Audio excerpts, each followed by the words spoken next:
Okay, കേൾക്കാം. അഖിൽ കേൾക്കാമെങ്കിൽ അടുത്ത 3 മണിക്കൂർ വീണ്ടും റെഡ് അലർട്ട് പ്രഖ്യാപിച്ചിട്ടുണ്ട് എന്നാണ്.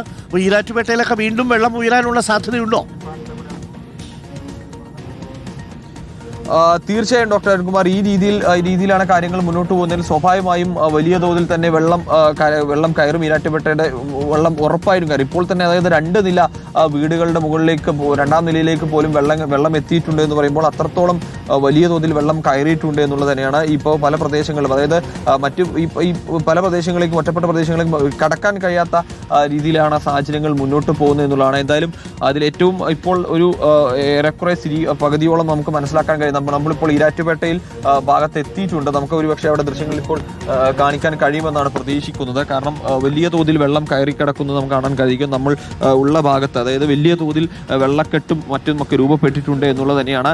പുഴയിൽ മീനച്ചിലാറിൽ കുത്തിയൊലിച്ച് വരികയാണ്. ആ വെള്ളം നിയന്ത്രിക്കാൻ കഴിയാത്ത തരത്തിൽ മീനച്ചിലാറിൽ വെള്ളം കുത്തിയൊലിച്ച് വരിക. കാരണം ഈ പല പ്രദേശങ്ങളിലും അതായത് 4-5 സ്ഥലത്ത് ഉരുളുപൊട്ടൽ ഉണ്ടായി എന്നുള്ളത് തന്നെയാണ് ഏറ്റവും പ്രധാനപ്പെട്ട കാര്യം. അതുകൊണ്ട് തന്നെയാണ് ഇത്രത്തോളം വലിയ തോതിൽ വെള്ളം ഇങ്ങനെ ഇരച്ച് കറങ്ങുകയും ചെയ്യുന്നത്. അതായത് പല ഗതാഗതം ഈരാറ്റുപേട്ടയിലെ ചുറ്റുവട്ടത്ത് അതായത് 4 പാടും വെള്ളം കയറിയിരിക്കുന്നു. ഈരാറ്റുപേട്ട നഗരത്തിനുള്ളിലേക്ക് പ്രവേശിക്കാൻ കഴിയാത്ത രീതിയിൽ 4 ചുറ്റുപാടിലും വെള്ളം കയറിയിരിക്കുകയാണെന്നുള്ളതാണ്. 4 വശത്തു കൂടിയും ഉള്ളിലേക്ക് പ്രവേശിക്കാൻ കഴിയാത്ത. ശരി അഖിൽ, സുരക്ഷിതമായി റിപ്പോർട്ട് ചെയ്യൂ. അപ്പർ കുട്ടനാട് ഭാഗത്തെ വിവരങ്ങളും അല്പസമയത്തിനുള്ളിൽ പ്രേക്ഷകരിലേക്ക് എത്തിക്കേണ്ടതുണ്ട്.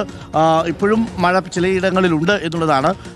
പ്രിയപ്പെട്ട പ്രേക്ഷകരെ, ഈരാറ്റുപേട്ടയിൽ നിന്ന് ഒരു പ്രേക്ഷകൻ നമ്മളോട് നേരത്തെ ഒരു പ്രതികരണം നടത്തിയിരുന്നു. അവിടെ ഇതുവരെയും കയറാത്ത രീതിയിലാണ് ഈരാറ്റുപേട്ടയിൽ വെള്ളം കയറിയത്. വലിയ പ്രളയത്തിൽ പോലും ഈരാറ്റുപേട്ടയിൽ ഇങ്ങനെ വെള്ളം കയറിയിട്ടില്ല എന്നാണ് അദ്ദേഹം പറയുന്നത്. നമുക്കൊന്ന് കേട്ടുവരാം.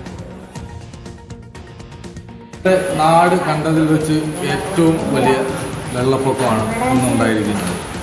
പണ്ട് വലിയ മഴ പെയ്യുമ്പോഴും വെള്ളം വരുമ്പോഴും ടെൻഷനായിരുന്നു. കടയിൽ വെള്ളം കയറുമെന്നുണ്ട്. പാതിരാത്രി പല പ്രാവശ്യം പോയി നോക്കുമായിരുന്നു. കട അവിടെ നിന്ന് മാറി 2ാം നിലയിലേക്ക് വന്നു. ഇപ്പം വീടിൻ്റെ മുറ്റം വരെ വെള്ളമുണ്ട്. ഇന്നേ വരെ എൻ്റെ ഒന്നും ഓർമ്മയിൽ ഇതുവരെ ഇങ്ങനെ ഒരു വെള്ളം കണ്ടിട്ടില്ല. ഓക്കെ, അപ്പോൾ പ്രിയപ്പെട്ട പ്രേക്ഷകർ, ഇതാണ് മൊത്തത്തിലുള്ള അവസ്ഥ. നല്ല മഴയാണ് പലയിടത്തും.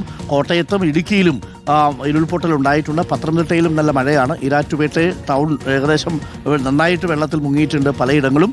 ആശങ്കപ്പെടേണ്ട സാഹചര്യമില്ല. പക്ഷേ അടുത്ത 3 മണിക്കൂർ റെഡ് അലർട്ടാണ്. അതുകൊണ്ട് പ്രിയപ്പെട്ട പ്രേക്ഷകർ പ്രത്യേകം ശ്രദ്ധിക്കുക.